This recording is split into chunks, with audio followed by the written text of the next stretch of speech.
Xiotlaquile no yolignitzitziwa, Oxepe Mextlapaloa Camillac, Paquilistle, Martín Donalmeyo.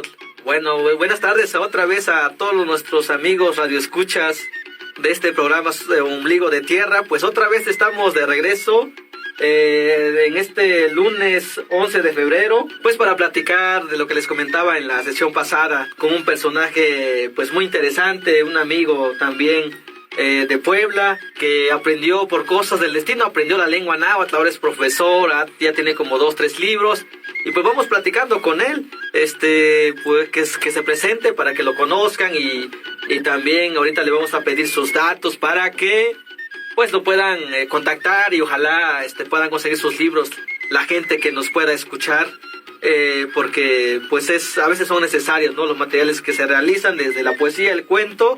Y el último que realizó es un libro que dice Matixalocan náhuatl, o sea, literal, amarrar la lengua, pero significaría aprender la lengua de la variante del centro de Puebla. Pues vamos, le damos la bienvenida a mi amigo, querido amigo, José Abraham Méndez Hernández, para que nos platique un poco de esto, ¿no? Preséntate, Panotetzino Martín, Wilmir Tlazocamati Pampanesh, invitados Nican Namejuan y Can Notstin Tlacakilitztin, que Notlactolitech Nahuatlactoli de Ompa Puebla, y que Achto Okicto no Yolikni Martín, Neni Witz Puebla, Onitlacat Puebla, Nichanti Achcan Nican Mexiccote Nochtitlan, Altepet, Nochan Coyoacán, Nitlactoban Nahual de Ompa Puebla, Notlactot Itech Altepetzintli Resurrección, y Niyolpaquitica de Nican y Canamejuan Sincintin. Hola, mucho gusto a todos, gracias Martín por esta invitación que me has hecho. Como dijo mi amigo, soy originario de Puebla, ahora radico aquí en la Ciudad de México, vivo en Coyoacán, y pues estoy muy contento de escucharlos y de estar aquí con todos ustedes en este programa. Bueno, no me creerán ustedes, pero pues Abraham es mi primer invitado a este programa, ¿no? Y me da gusto que me acompañe un amigo de hace más de 10 años. Nos conocimos alguna vez en la UAP y hasta ahora pues seguimos teniendo contacto gracias a la lengua, gracias a este quehacer literario que hacemos, y también pues la enseñanza que nos ha unido de alguna manera, ¿no? Cuento un poco de la experiencia que tengo con Abraham. Es que la primera vez que llegué a la UAP en el 2008, sí, hace un buen, me invitaron a participar en un evento. Me dicen, oye, pues te gustaría leer cuento, poesía. Y yo dije, no, pues sí, no, porque yo estaba muy metido en la literatura. Pero me dice, pero en náhuatl. Y yo me quedé, en náhuatl, sí, bueno. Entonces fue de las primeras veces que comencé a sacar lo que yo ya tenía escrito, estaba escribiendo apenas, pero ese ánimo de hacerlo en la lengua nunca lo había hecho. Fue el primer evento público que hablaba en náhuatl, o leer mis textos en náhuatl. Me dio ese impacto, me enamoró, y de ahí ya no me salí, ¿no? O sea, me empecé a escribir como loco y a leer como loco también. Y es la experiencia que tengo, y pues me da gusto, después de 10 años que han pasado, ahora nos encontramos otra vez. Pero vamos platicando con Abraham. Cuéntanos cómo es tu experiencia, cómo aprendiste náhuatl. Primero, cómo fue tu contacto con esta cultura, porque por si no saben, José Abraham es hispanohablante, o sea, él nació en la ciudad, es más, nació güero, ¿no? Ya cuando estaba en el vientre ya estaba así. No es cierto, eso no tiene que ver con el color, pero pues él es poblano, es de la ciudad. Ahora hay que preguntarle cómo es su experiencia con la cultura y la lengua náhuatl. Cuéntanos un poco, José Abraham. Pues mira, efectivamente nací en la ciudad de Puebla, pero por 1000 razones me tocó nacer en un lugar que, aunque es tierra de mestizos, tiene un montón de herencia, yo diría náhuatl, de Tlaxcala sobre todo, y de Cholula. Yo crecí en el barrio del Alto, muy cerca del centro, a un lado. De hecho, San Francisco, ¿no? Sí, nos divide en San Francisco, pero antes, por ejemplo, cuando era la época colonial, ahí pasaba un río, todavía pasa, está entubado.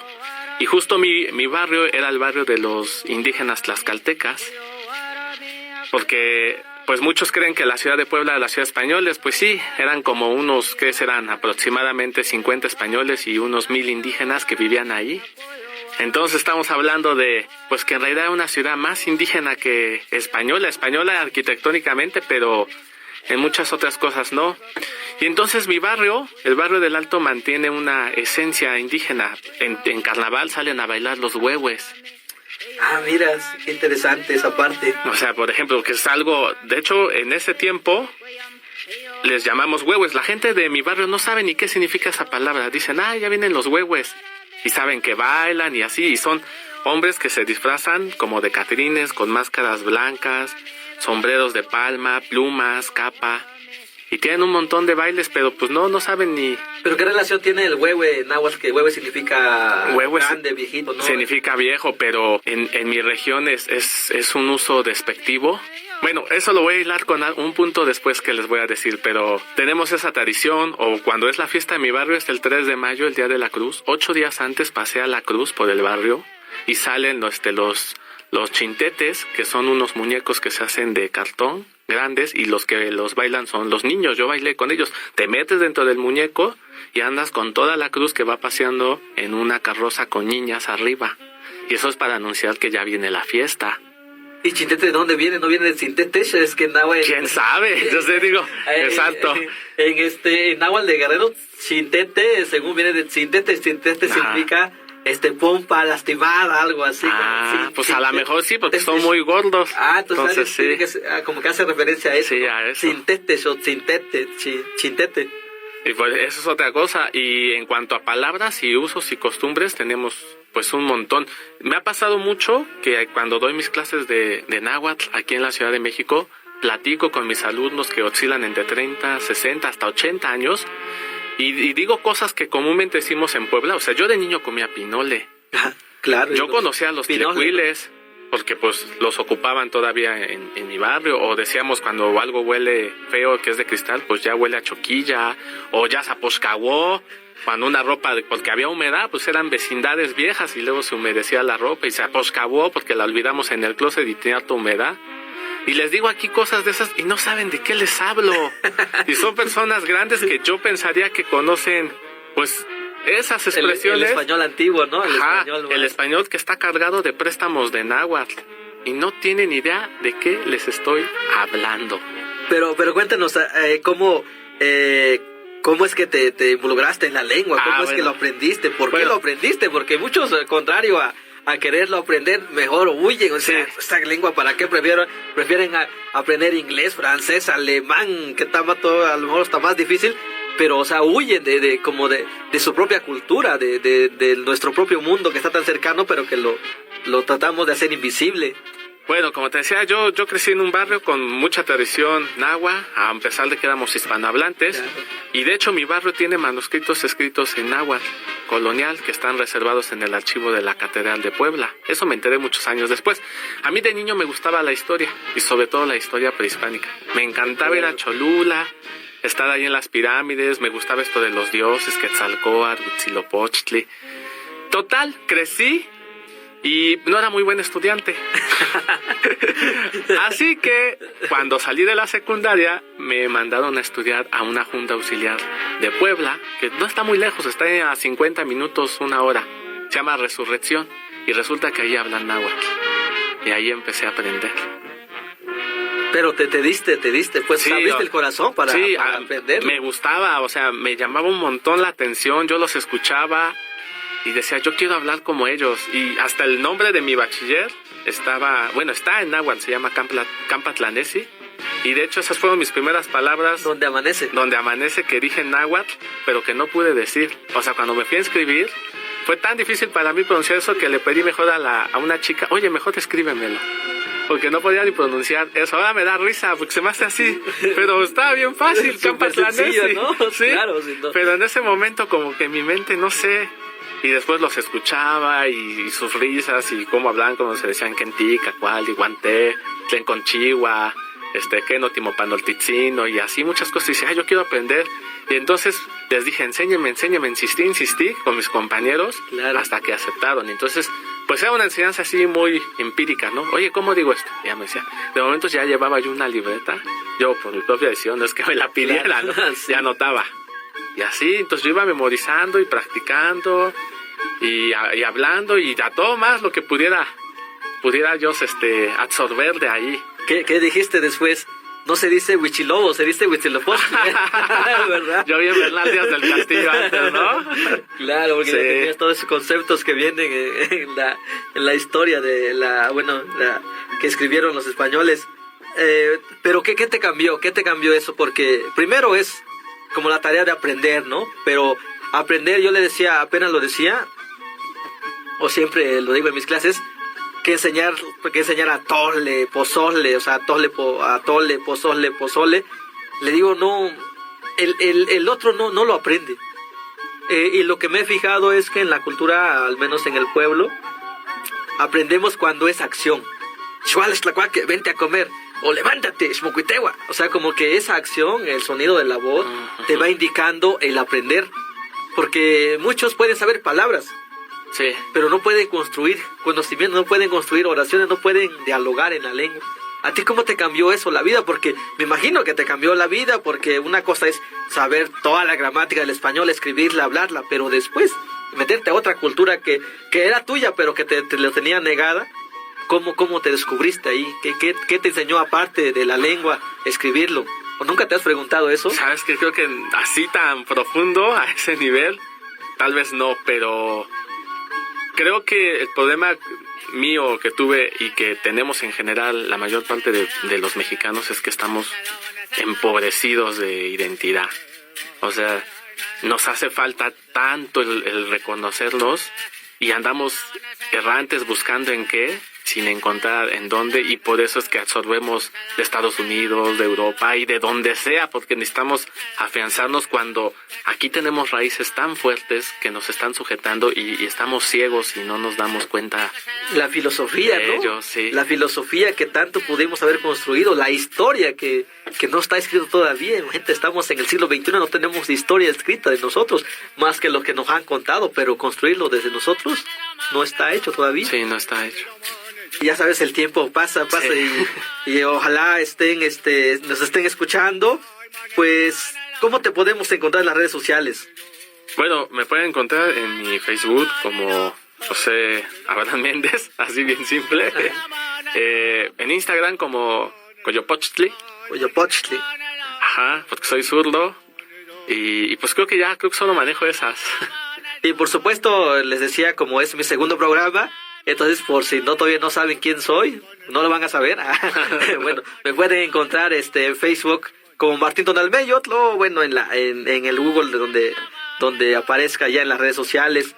Y pues a mí me da mucho gusto, le decía otra vez, estar en esta cabina, y qué bueno que se me dio esta oportunidad para charlar con mucha gente, ¿no? Que está haciendo algo por la cultura, que está incluso por su vida, ¿no? Porque si no se pierde mucha gente, o hemos perdido a mucha gente por lo que, justo por lo que comentabas, por esta falta de identidad.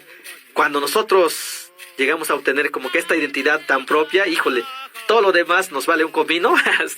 Y nos vamos construyendo poco a poco, y creo que tú ya empezaste a recorrer camino, y qué bueno que seas nuestro hermano en la cultura náhuatl. Yo decía que en un poema escribía que de quién es la lengua. Decía yo, la lengua es de quien lo habla, de quien lo escribe, de quien lo ama, de quien lo cuida y de quien lo fortalece. Bueno, pues seguimos platicando con José Abraham Méndez, nuestro invitado de este día, pero mientras vamos a un corte comercial y regresamos.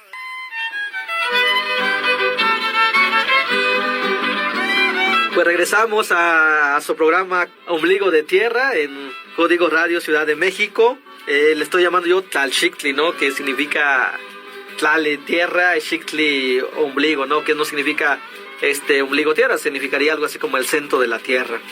Y bueno, ahora platícanos un poco de tu trayectoria como académico, ¿no? Que yo sé que has estudiado también y que sigues metido mucho en la investigación, y bueno, yo imagino que después a lo mejor vas a hacer un posgrado todavía de doctorado, pero mientras cuéntanos, ¿qué estudiaste? Pues bueno, en Puebla estudié historia y mi tesis de allá fue una comparación entre la música mesoamericana náhuatl y la de 3 comunidades náhuatl de la Malinche, que es donde aprendí náhuatl: Resurrección, San Miguel Canoa y San Isidro Buen Suceso. Después pues me vine aquí a la Ciudad de México a hacer una maestría en estudios mesoamericanos y terminé ahí trabajando el Cuicatl en las tradiciones históricas náhuatl. Ahí lo que trato y profundizo es, primera, que los nahuas pensaban históricamente, y defiendo esa postura y esa idea que se antepone a las ideas eurocentristas de que la historia solo es concebida por los pueblos que estaban influidos por el pensamiento helénico. Y yo digo que no, que todos los pueblos del mundo de alguna forma alcanzaron una visión histórica. Y luego presento que el cuicatl, o sea, los cantares, claro, en lengua náhuatl eran la mejor herramienta para preservar la memoria histórica, y doy ejemplos y cosas así. ¿Ese es su trabajo de tesis? Ese es mi trabajo de tesis de la ¿Y lo has publicado en algún como artículo, pues, como artículo de investigación? Hice un artículo de investigación sobre eso y me lo aceptaron en Estudios de Cultura Náhuatl, pero aún no sale, no sé cuándo. Sé que llevan una lista de espera de cosas por publicar. Sí. Y pues me mandaron la carta de aceptación, pero pues ahí está en espera. Pero lo pueden descargar de TesiUNAM. Pero bueno, seguimos contigo. Sí. Pero ¿qué más? Bueno, aparte de tus estudios, ya terminaste el posgrado, ¿no? La maestría. Sí. Pero también, Abraham también, aparte de, bueno, ser estudioso de la lengua y la cultura, también escribe, ¿no? Supe por ahí que te ganaste un premio hace unos años ahí de cuento náhuatl. Sí, de cuento náhuatl. Y también supe por ahí que ya has publicado poesía, ¿no? Y entonces eso es algo, pues no todo, que no muchos lo hacen, ¿no? Porque muchos son investigadores, son buenos investigadores, pero meterse a esta otra dinámica de la creación, y más tú, ¿no? Que te digo, con una experiencia de una trayectoria de ¿qué serán? De 15, 14 años en español, después a la lengua, pues estaría interesante, no sé. Pues platícanos un poco ahora sí de... Hice unos poemas hace años, que es en San Juan Tototl y Capolin y Chitololowan, Ojos de Capulín y El Ave Zacuán, para un suplemento de Puebla que se llama Colibrí, que se enfoca en eso, en mostrar la literatura de los pueblos originarios. Con Gerardo Muñoz. Exacto, con Gerardo Pérez Muñoz, ¿cómo es? Sí, Gerardo Pérez. La vida me fue llevando la vida te va conectando con las personas y con todos aquellos que les interesa todo esto. Pero siempre le tuve mucho respeto a la poesía. Para mí la poesía en lenguas originarias y en cualquier idioma merece demasiado respeto, y no tan fácil me aventé. Solo fue esos 2 poemas y la dejé porque le tuve miedo. Siento que para ser poeta hay que tener muchas emociones y no sé, se me hizo como que podía yo morir en el intento. Entonces me enfoqué a hacer cuentos en ese momento, que siempre me han encantado las historias estas de los animales. Cuando yo estaba en Resurrección y en general escuché muchas historias en canoa, así de tradición oral. ¿Pero en náhuatl o en español? En náhuatl y en español, o sea, a veces eran tan... Resurrección, la que me contaron primero era sobre un pleito que tenían con canoa, con el santo patrón. Mira, San Miguel. Era una historia sobre cómo San Miguel iba a Resurrección y los de canoa lo peleaban y así. Entonces, todo eso como que me inspiró a hacer mis cuentos, y de hecho el cuento con el que gané ese concurso de cuento en lengua indígena juvenil, La Señora de las Flores, Xohuatzintle y Xochihua, habla sobre pues una mujer que vive en la Malinche, que tiene en su casa a la Cempoalzóchitl y a la Cuetlazóchitl, o sea, la flor de Nochebuena, y a la Cempasúchil, y cómo se las da a la humanidad. O sea, me inventé la historia, pero me inspiro obviamente claro en lo que pues conocí. Pues es lo que yo comento, ¿no? Que los escritores no somos como los dioses de la creación en cuanto a la palabra. Todos somos como esos grandes fotógrafos, ¿no? Que todo el tiempo sacamos fotografía de lo que está pasando con nuestro contexto, ¿no? Vemos esto interesante, pues nos inspira, escribimos, escuchamos algo interesante también, y escuchamos cosas también de la gente, pero que ellos no lo escriben y nunca lo van a escribir, también lo hacemos. O sea, pues eso hay que decirlo también. De eso que dice que llega el prodigio a la cabeza y que se inventan cosas, pues no es cierto, porque yo creo que la escritura, tanto cuento como la poesía como la narrativa, se va creando con las vivencias de uno, lo va asociando con la vida real, por supuesto con algo mágico, como tú lo decías, ¿no? Sí. O sea, a partir de ese acto te inspiraste, pero pues ya le inventaste todo lo demás, ¿no? Y eso está interesante. Pues, me inspiré, o sea, en mi región, la Malinche, la montaña, muchas veces figura como una mujer en los relatos. A veces es mujer, a veces es serpiente. El tiempo ahí no existe. Tú puedes estar ahí 5 minutos hablando con ella y estuviste años. Ah, mira. Y cosas así, que es lo que cuentan las historias. Y bueno, pues me inspiré en eso. Y últimamente también me ha dado ya por retomar la poesía y quiero en un futuro hacer mis pininos, a ver qué tal. Pues hay que hacerlo, ¿no? Yo creo que la práctica te va haciendo maestro, ¿no? O sea, entre más escribas, por supuesto, esto de escribir, siempre yo he dicho que va acompañado de leer muchos libros, ¿no? A veces, yo he encontrado personas que escriben un poema y ya quieren que se lo publiquen y ya dicen, no, es que yo soy poeta, o se autonombran poeta y dices, pues falta, ¿no? Como que te falta, oye, eso ya lo escribió Nezahualcóyotl, ya lo escribió José, Abraham, ¿no? Martín ya dijo eso, ¿no? Pero falta como que de repente nuestra gente de repente no sabe cómo es este proceso creativo. Yo creo que falta pues este diálogo, ¿no? De la ciudad con el pueblo, de los libros con uno mismo. Es cierto que uno tiene que contar experiencias muy interesantes, pero los libros te cambian la vida, sí. Te dan otras ideas, otros mundos donde pueden ser similares, por supuesto con paredes distintos, con árboles distintos, con animales distintos, y eso está padrísimo. Bueno, pues seguimos avanzando, qué rápido se nos va el tiempo, acabamos de llegar y ya nos vamos a ir, cómo se nos va el tiempo, pero pues ojalá que los que nos escuchen nos puedan contactar para seguir en este diálogo de las culturas de los pueblos originarios. Pues vamos, nos acaba de contar algo sobre los estudios, pero vamos, otra vez vamos a un corte y regresando platicamos con Abraham acerca de los libros que ha publicado.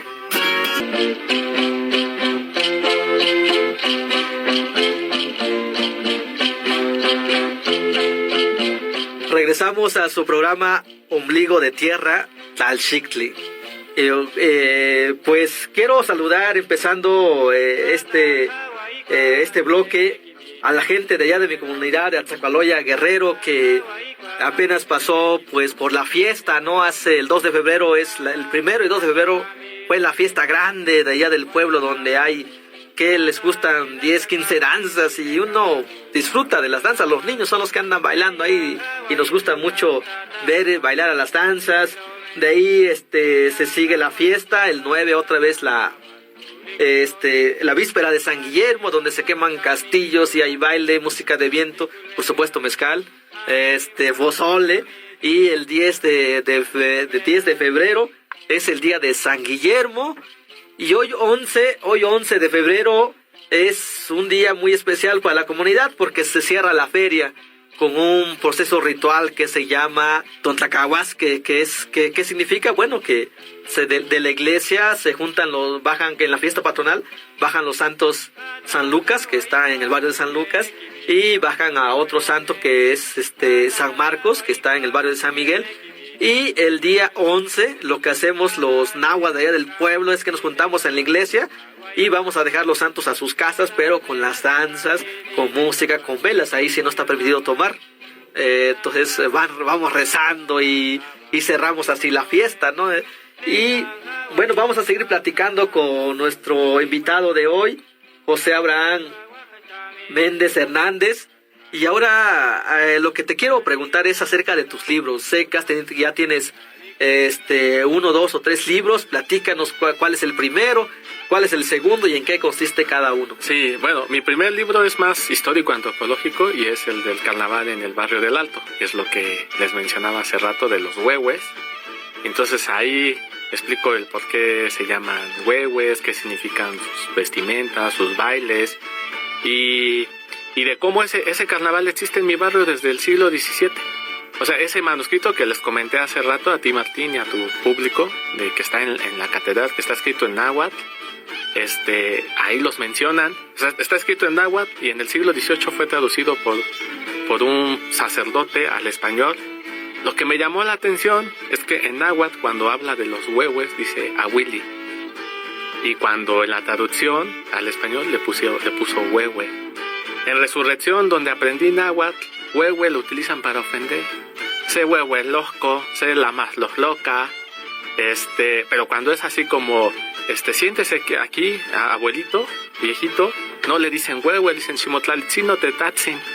Ay, claro. Entonces, ahí como que todo encajó, todo tuvo sentido. O sea, les llamamos huevo en mi barrio porque nos estamos burlando de los españoles. Y el Awili, ¿no? Awili significa juego, ¿no? Juego, alegre, alegrador, y al mismo tiempo es Awili porque es alguien que es un libertino.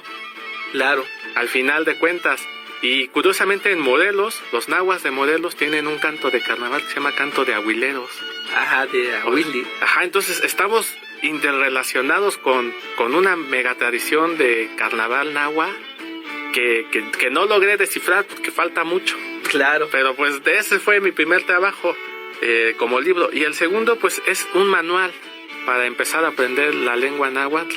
Pero no es un manual que puedas aprender tú solo, es un manual para que trabajes con tu maestro. Entonces, el manual está dedicado para los maestros estudiantes de lengua náhuatl. Sí, para los maestros, para los estudiantes, pero es para que lo trabajen con su maestro. Porque como dijiste hace rato, se aprende escuchando y hablando. Y, o sea, esto es un apoyo, pero necesitas a tu maestro de náhuatl, no puedes prescindir de él.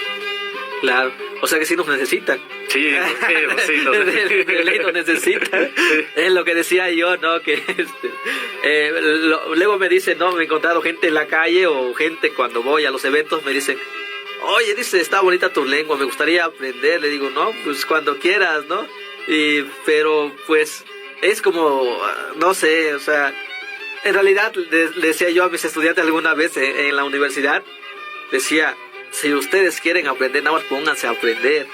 O sea, por supuesto que nosotros somos los facilitadores de cosas ya más explícitas, ¿no? La gramática, las formas de pronunciación, las cosas como que más difíciles, pero si uno quiere, de verdad, en internet ahorita está lleno de cosas, hay apps, hay manuales, cosas de ese tipo.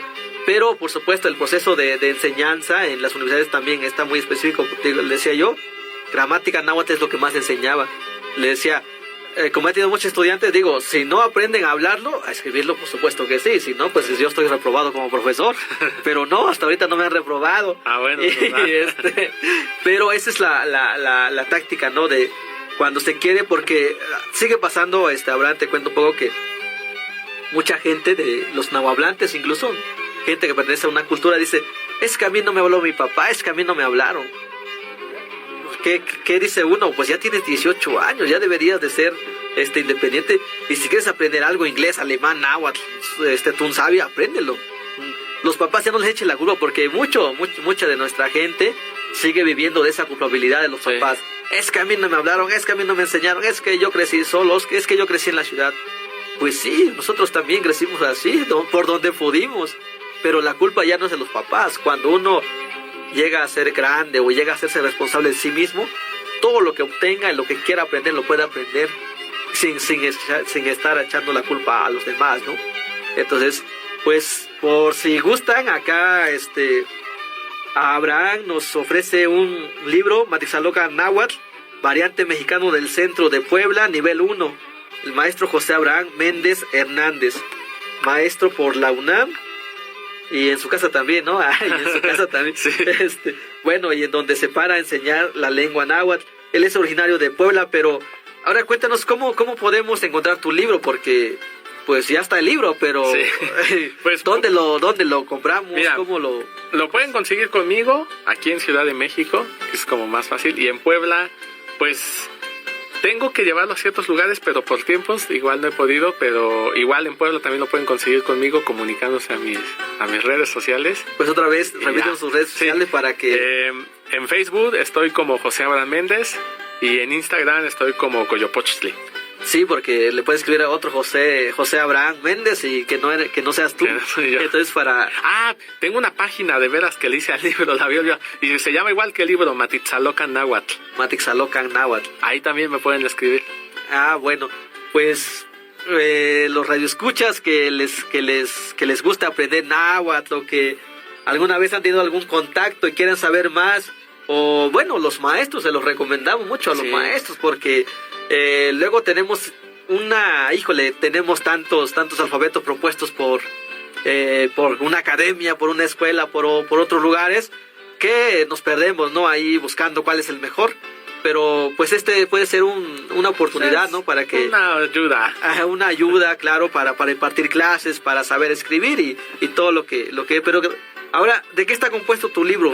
¿Qué es lo que trae? Tiene adentro? 4 unidades y 2 repasos, y trae ejercicios de escritura, de lectura, de conversación y Pero la primera unidad, ¿de qué trata? es para aprenderte a presentar. Para presentación. A presentarte tú, conocer el vocabulario de familia, hablar de ellos, hablar un poco de tu ciudad, hablar un poco de gustos. O sea, como decir, no toca Martín Tonalmeyo, o sea, yo me llamo. Sí, cosas básicas. Kenti Motoca, Kenti Motoca. Cantiwitz. ¿De dónde eres? Quechihuiltecpea. ¿Cuántos años tienes? Así. ¿Y qué ni toca Monansin? ¿Cómo se llama tu madrecita? mamá, Bueno, exacto. tu mamá, ¿no? Exacto. Literal. Tiene como de tlitl. Sí, ahora sí que como tu programa. Tlitl es lumbre o fuego. Xicle, ombligo de El fuego. ombligo, ¿no? sí, Órale. así se le llama. Son unas piedras que se ponen bien lijaditas y bien pegaditas para que ahí se prenda la leña, porque si no están bien lijadas, pues se gasta más leña y eso ayuda. Y ya calienta por dentro, y adentro hay agua también que se está calentando. Y pues viene eso, viene a hablar de la casa, los lugares. Y así. lo último es esa es la última unidad. La 4ª unidad es hablar de escribir personas. Ya con proceso de aprendizaje. Sí, el anterior. cuerpo, todo. Mira, bueno, pues qué interesante. Yo te había escrito, pero no había tenido el gusto de tener el libro. Ahora sí lo tengo acá en mis manos, pero no lo puedo leer ahorita. Ya después lo desmenuzo con más tiempo. Y híjole, qué contento tenerte pues en este programa de radio. Ahora voy con una provocación, Sí, quiero saber de Puebla, cómo ustedes o cómo a los nativos poblanos, que son 7 pueblos originarios, los recibe la ciudad o el estado, cómo está ahí, porque yo lo veo un poco difícil en Puebla. O sea, Puebla es una ciudad pues hecha ahora como se escucha mal, pero está hecho de mestizos, ¿no? De ciudadanos monolingües en español, que no saben que en el estado hay 7 idiomas originarios, que no saben identificar cuáles son. O sea, el más cercano que saben es que hablan náhuatl y totonaco, si es que llegan a conocer, pero todo lo demás no lo saben. ¿Cómo? No, y está peor, no saben que hay lugares donde hablan náhuatl que están dentro de la ciudad de Puebla. A ese nivel llega. Es interesante, a ver, cuéntanos. O sea, eso. siempre que se enteran que hablo náhuatl, me imaginan que me fui a estudiar a lo más recóndito de la sierra, Sí. que también se habla, ¿no? Por supuesto, pero toda la Sierra Norte de Puebla. Exacto, pero no tuve que irme lejos, me hacía 40 minutos. De la ciudad, del centro. Del centro a Resurrección. Pues, tú, una vez fuimos, ¿te acuerdas? Sí, a San fuimos, Isidro. claro. ¿Y qué tiempo? Pues no, hicimos una hora que es un poquito más arriba. Fuimos hasta Resurrección, Canoa y luego San Isidro. O sea, es cerca. Pues invita a tus paisanos, gente que quiera aprender náhuatl ahí y que vaya a ver cómo son las tradiciones, cómo está la lengua. Y no se dan cuenta, no los escuchan, parece que están ensordecidos. Las mujeres de Resurrección venden tortillas, memelas, gorditas por toda la ciudad y están hablando y no se dan cuenta. Están como cerrados su visión y sus oídos. Y eso, con eso cerramos. ¿Eso a qué se debe? Tú que tienes una perspectiva distinta al mía, porque yo veo todo distinto, pero yo vengo de un pueblo, pero tú que vives en a la indiferencia, a la falta del reconocimiento del otro. ¿Por qué? Pues el estigma lo ven como menos, sí. Es lo malo. Híjole, pues, bueno, yo te preguntaba de Puebla porque ahorita estoy radicando en Puebla y veo muchas cosas raras, ¿no? Entonces, para no meterme en cosas raras, yo me encierro a leer ahí, ¿no? Y además no tengo muchos amigos también allá, uno que otro y ya, ¿no? Pero pues, ahora, pues agradecimientos, José Abraham, a que me visitaras, digo, en mi segundo programa, que yo también apenas estoy empezando en esto de la radio, y estoy muy contento de que me acompañaras. Pues muchas gracias, y ya dimos por ahí, pues algunos datos para que te puedan conseguir tus libros o que te puedan leer de los trabajos que has hecho. Pues amigos que nos escuchan en la radio, pues en su programa Ombligo de Tierra, pues vamos cerrando. Este es el segundo programa, segundo de tantos, a lo mejor de cientos, como el gran Mardoño, que en 10 años hizo más de 500 programas. O sea, yo le estoy agradecido, y además pues él hizo casa, ¿no?, en este programa Ombligo de Tierra. Le mando muchos saludos al Mardoño, que ahorita está en otros asuntos ahí con el nuevo gobierno de México. Y bueno, vamos a echarle todas las ganas para que nos salga bien también el programa. y vamos a seguir trayendo más gente para que platiquemos y nos escuchemos siempre. Pues les mando que será mucha alegría a toda la gente, y si no nos escucharon en tiempo y forma, pues nos pueden contactar a @código ciudad MX, ahí pueden buscar el programa de Ombligo de Tierra, y a mí me pueden buscar ahí en Facebook como Martín Tonalmello. Pues agradecimientos a todos. Voy a Tlazocamate, Campa, Totlapalos que intonasle, todos toque Oxespa, Nican Ipan y mi programa Ombligo de Tierra. Pues agradecimientos a todos, agradezco a todos los que nos escucharon, y nos estamos pues escuchando en el próximo programa Ombligo de Tierra.